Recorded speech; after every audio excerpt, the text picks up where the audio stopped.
നിങ്ങളുടെ ഇഷ്ട പരമ്പരകൾ എക്സ്ക്ലൂസീവായി സൺ നെക്സ്റ്റ് ആപ്പിലൂടെ തികച്ചും ഫ്രീ ആയി ഇപ്പോഴേ ആപ്പ് ഡൗൺലോഡ് ചെയ്യൂ. എന്റെ അനുഗ്രഹം വാങ്ങിക്കൂന്ന് കരുതിയിരുന്നവളല്ലേ ഇങ്ങനെ നീണ്ടു നിവർന്ന് കിടക്കുന്ന. ഇനി എന്നെങ്കിലും ഇവളെന്നെ അമ്മയെന്ന് വിളിക്കൂ? എനിക്കറിയില്ല.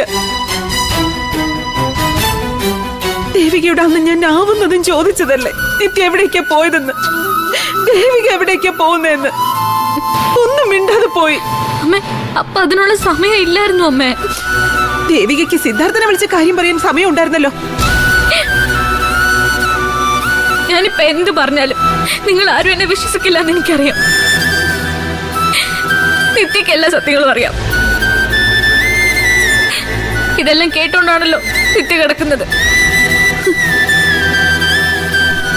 എന്റെ നിരപരാധത്വം പറയാനാവുന്നില്ലല്ലോ ഓർത്ത് നിത്യ ഇപ്പൊ സങ്കടപ്പെടുന്നുണ്ടാവും.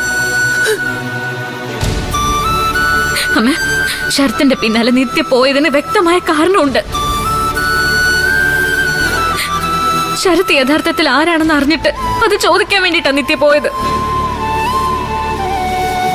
പുറത്തു വെച്ചൊരു പ്രശ്നം ഉണ്ടാവാതിരിക്കാനാ ഞാൻ പിന്നാലെ പോയത്. എന്തെങ്കിലും ഒരു പ്രശ്നം വന്നാ ഒരു സഹായത്തിന് സിദ്ധാർത്ഥനെ വിളിച്ചു. സിദ്ധാർത്ഥൻ ആരാ? ദേവികയ്ക്ക് ചിലപ്പോ സഹായത്തിന് സിദ്ധാർത്ഥനെ ആയിരിക്കും കൂടുതൽ വിശ്വാസം. പക്ഷേ നിത്യയുടെ ഒരു പ്രശ്നത്തിന് വിളിക്കേണ്ടത് നിത്യയുടെ അച്ഛനെയാ, മനോഹരേട്ടനെ.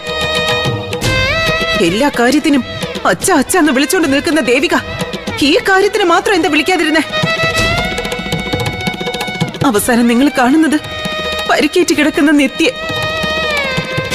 ശരത്തിനെ അവിടെ എങ്ങും കാണുന്നുമില്ല.